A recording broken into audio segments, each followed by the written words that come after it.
How are you? I'm doing crackerjack, thank God. Yourself? Doing well, thank you. Thanks for taking the time to speak with us today. As you know, I'm Tiffany with the Bonita Chamber, and we are the Southwest Florida Alliance of Chambers. So we represent 8 chambers of commerce, 6,000 businesses, and 300,000 residents in Lee and Collier counties. And we are interviewing all of the candidates for the state and the federal races in Lee and Collier County. And we are recording this interview, and we'll be posting them on our websites and our social media. So thank you again for taking the time to be with us. Super. Before we get started, we'll just do some brief introductions. We have Chris on the phone, and then Michael and Jackie with us as well. And then we'll get into the questions. Hi, everybody. Michael. Chris, you want to kick us off? Yeah. Hey, Jason. It's Chris Lopez here. I consult with the Alliance of Chambers, and I'm the chairman of the Southwest Florida Chamber of Commerce. Thank you for being here, bud. Not at all. Thanks for having me, Chris. I appreciate it. Hi, Jason. I'm Michael Dalby. I'm the president and CEO of the Greater Naples Chamber of Commerce. Michael, pleasure, sir. Good afternoon, Jason. It's Jackie, Fort Myers Beach, Chamber of Commerce. Wonderful. Thank you very much. Thank you. Well, Jason, if you want to kick us off and tell us a little bit about yourself, that'd be great. My name's Jason Maughan. I'm running for State House representative for District 76, which is mostly, really, it's the coast of Lee County. So you're looking at Boca Grande, North Cap, Cayo Costa, Captiva, Sanibel, Fort Myers Beach, Pine Island, Matlacha, San Carlos, Iona, Estero, and Bonita, with villages in between. A little bit about myself, I suppose. I'm 49. I'm a city councilman on Sanibel, just finishing my 4th year, which is my first term. I am an attorney in Fort Myers and Sanibel, have been so for 20 years. I've been married for 25 years. I have one son who's 13. And what I'm really doing is, when people say, I'll spare the why are you, running sort of question, which is always a good one to start off.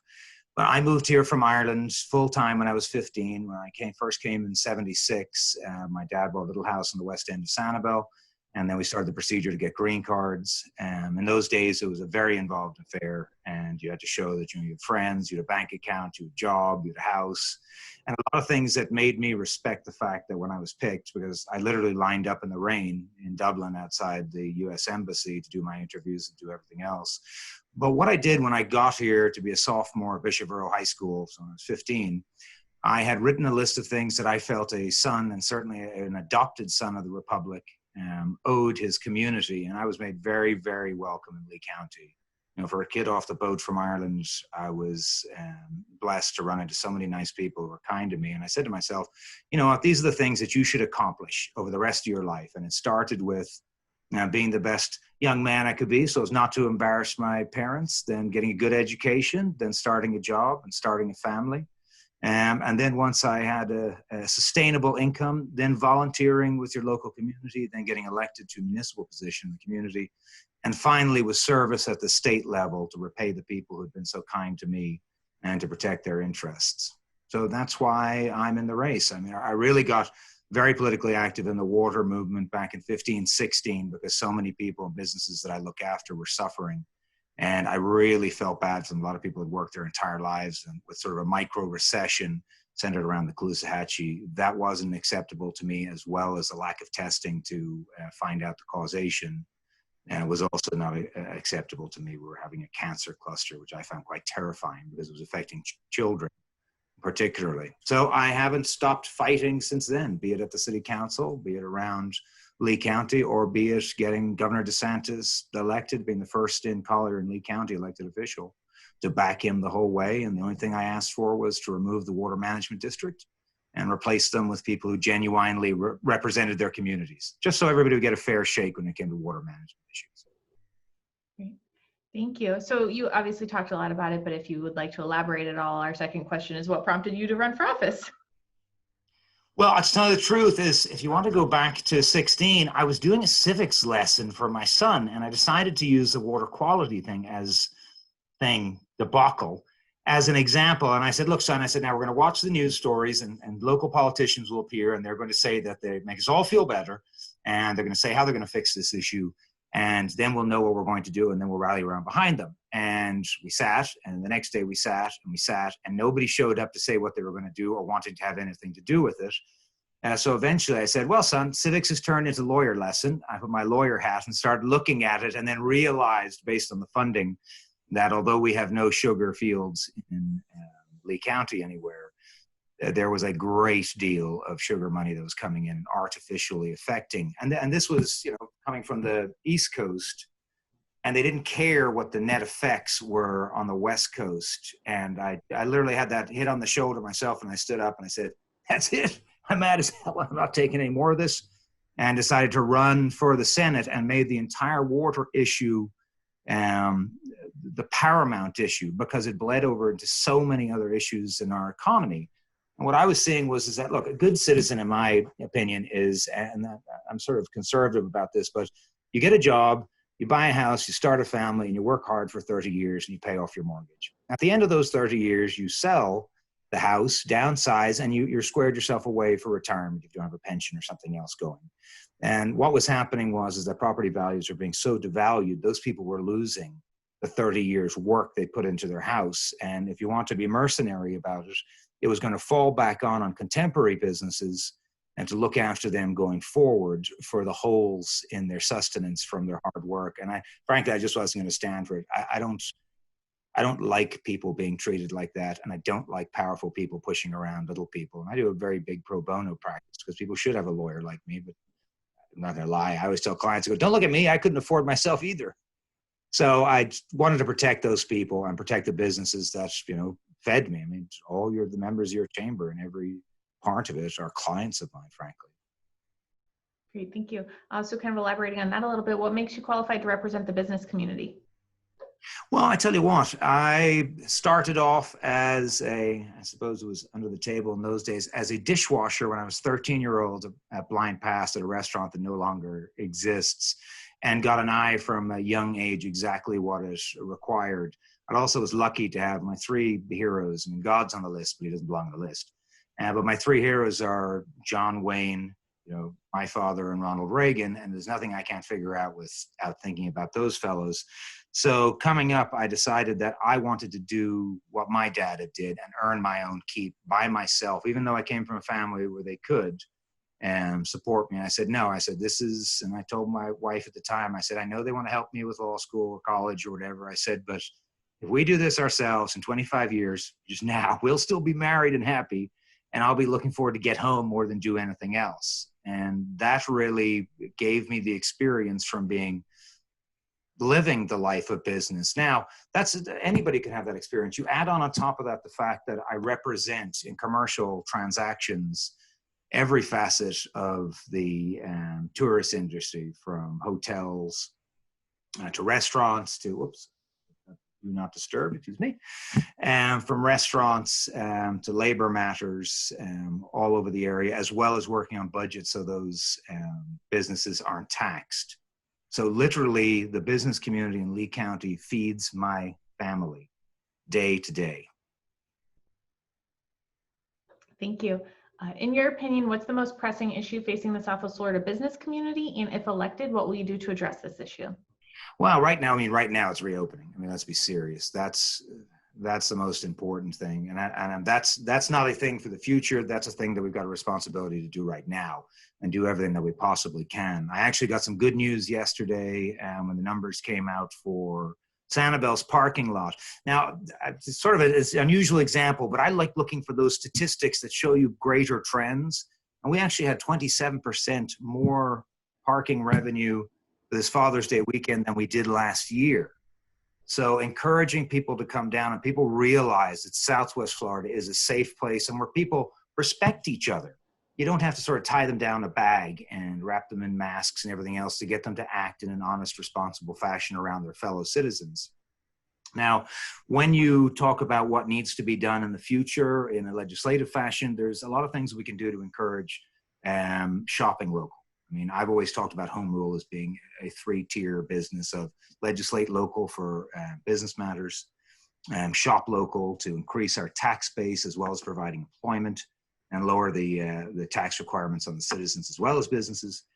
And then, of course, researching the issues that are troubling either our economy or, I'm a conservationist, not really environmentalist, but that are troubling our greatest asset, which is water and the environment that we live in. keeping those up and running and looking after them with similar things to what I think Governor DeSantis is going to sign Senate Bill 712 today or tomorrow, which is going to do a great deal for sending out, not only getting results, but sending a message to the rest of the country and the rest of the state. Hey, come to Southwest Florida. We're getting it done, and we're fighting for all of us. But the reality is that here is where you can have a good time with good people who will be happy to see you, and pushing that sort of pushing those issues that move water south, that stick to a general plan, and we march towards it relentlessly.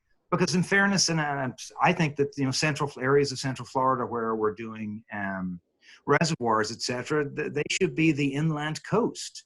But those areas should have a lot of the things that we have to offer, but on an inland setting. I mean, people go to Tennessee to be out in the lakes and things. Well, we can have lakes in the middle of Florida and hotels and and boat engine repairmen and fishing tournaments and everything else. And I think that would be a symbiotic relationship for them, because now they're sort of trapped into it's work for the sugar companies or work for this isn't what we all understand as farming, because I wouldn't be able to hunt anywhere if my son and I weren't allowed to go out on the family farms around here. We're talking about sort of absentee landlords who are really looking at the bottom line and don't care that much about the larger civic duties that come with citizenship. Thank you. So as you know, Southwest Florida's economy is heavily dependent on the leisure and hospitality sectors. If elected, what would you do to encourage economic diversification in the region? Well, I tell you what, it's funny. I just came from meeting several times with the associated building contractors. And one of the things that they're pushing for, which I'm a great believer in, and it was the way that I was brought up, was starting to drive smaller businesses by reminding people that being in a trade, et cetera, is a fantastic opportunity. And I'm not going to lie to you. Most of the contractor clients of mine, they're plumbers and electricians, have a lot more money than I do. And they went straight out of high school and started to apprentice with a company or learn their trade. And that made all the difference, because one of the things they do in Ireland is that if you want to go into trade, you actually have to start as an apprentice, and then you become a journeyman, and then you're off on your own. And it's a great experience because it's really hands-on, and those people are needed. But that radiates out into other businesses. Encouraging that level of participation by the citizens, saying, you know what, this is the place for you. And there are alternate career paths that you can have and enjoy and be really successful, and also help all of us, because as we find with good competition, it drives down prices. It makes it more attractive. It makes the real estate market more attractive. It makes the business market more attractive. If I had my druthers, I'd yank everything back from China that I possibly can, and any opportunity, although that's more of an international or federal matter, anything that I can do to encourage that. Additionally is with regards to, and something that I did at the Finance and Tax Committee at the Florida Legal Cities that I was on for 4 years. It took me 2 years, but getting the sales tax issue for out-of-state businesses, because what we were running into is that, at least that I could see, is that you have a shop in Fort Myers Beach. Somebody goes there, looks at their wares, and then walks outside the door, gets their phone, and has this thing shipped to them tax-free. Now, unfortunately for the person who owns a shop, they're paying their occupational license or the business tax receipt. They're paying employees, and more importantly, they're sponsoring all the little league teams. I mean, I don't see anybody going around with Amazon on the back of their baseball team. And doing whatever we can to elevate our market and make it more attractive by making sure that those people pay their fair share is important. Now, the last thing that I would say is, and this ties into what I was talking about, water quality, of how we're projecting ourselves as a community and a society, a regional society, that it's getting is done is to promote that in-state tourism. To say, look, nobody wants to line up for 5 hours to go on spinning cups. I mean, come to Southwest Florida, you can find an empty beach and sit there by yourself, or you can sit, we were all young at one time, and all of you are young, I'm not. They were all young at one time, and the fun we had at Fort Myers Beach and things like that. But that goes across the age spectrum, as long as we provide the services that they're looking for, be it the eco tours, or being it have areas which are predominantly more for younger people having a good time to associate together. So that's what I try and do, is drive people in the state to drive, not fly, and for their holiday. Thank you. So as you know, the Southwest Florida Alliance of Chambers was formed after the 2018 water crisis, and water was and remains our #1 priority, and you've talked a lot about water quality. So if elected, what specific projects would you advocate for to improve and protect Southwest Florida's water quality?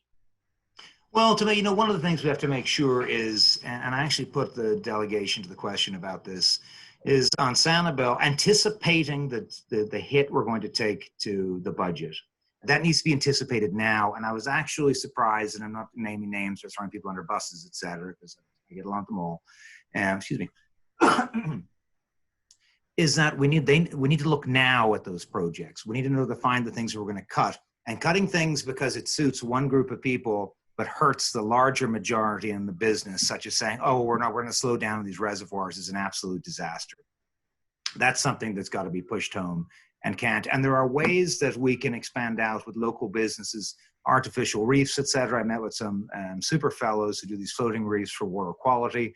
We have trade-offs that we say, all right, if you're going to cut a little bit here, then we want help from the state legislature and the state DEP to start our own programs in our local areas where, in fairness, we know exactly what's going on, and those are the things that we want to work on. But the most important part, and the best way to, I don't want to say sell, because that's not fair, but to explain it to citizens of why it's important, is resource allocation.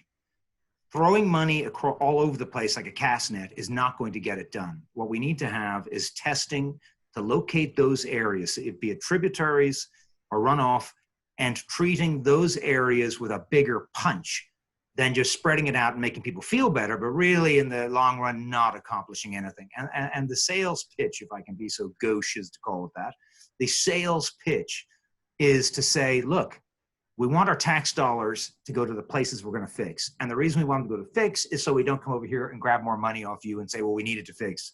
So I think testing is one of those important things in water quality and something that we really have to. And I'm actually, Representative Rodriguez is the chairman, I believe, currently of the healthcare committee, subcommittee. And that's one that we need to be on.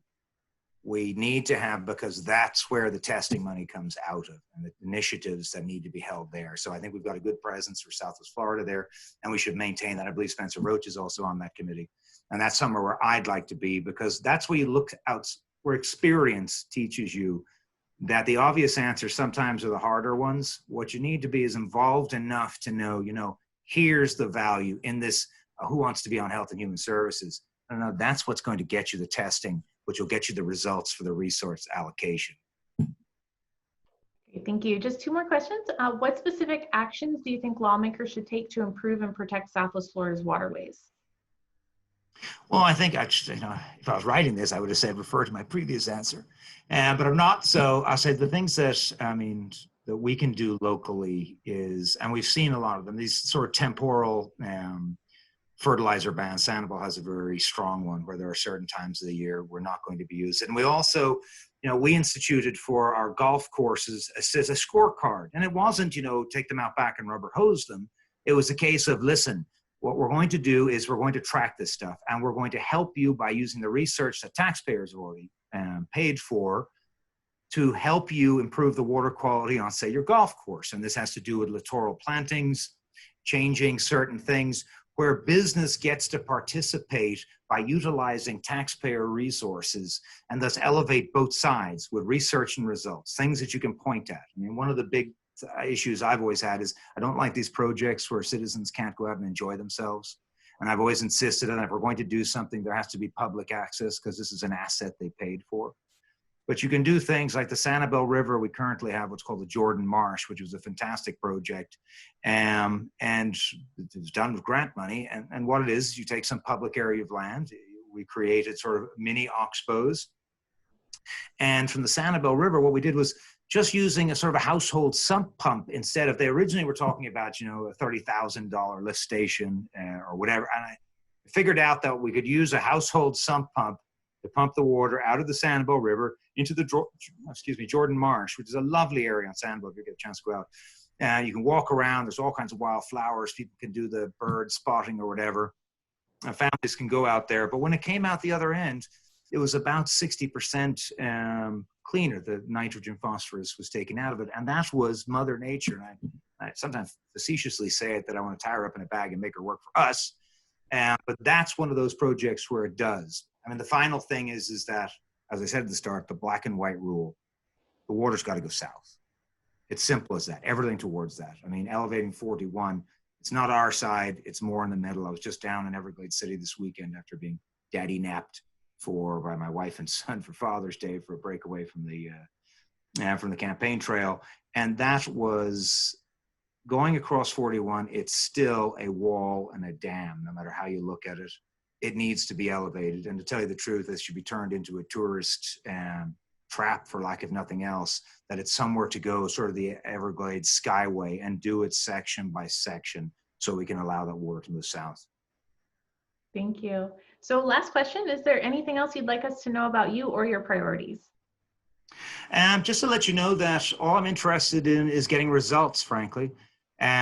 The fact of the matter is, and I'm not going to lie to anybody, but I love my wife and son more than anything that I do. So the fastest I can protect their world and ensure a future for him, I'm going home. So I don't, like to get involved in creating the issues to make them more complicated. From a professional practice, as a litigator, I look at the forest, find the one tree that matters. The rest of it is just red herrings. You find that one tree and you cut it down and the problem goes away. I intend to bring the same problem-solving skills to Tallahassee to say, I'm here to get results for the people at home, what's best for Southwest Florida, and then I'm going home. Great. Well, thank you so much for taking the time to speak with us today, and we wish you luck in the election. You're terribly kind to me. Thank you very much, everybody. I really appreciate it. Thanks for the time. Thank you, Jason. Have a great day. Bye.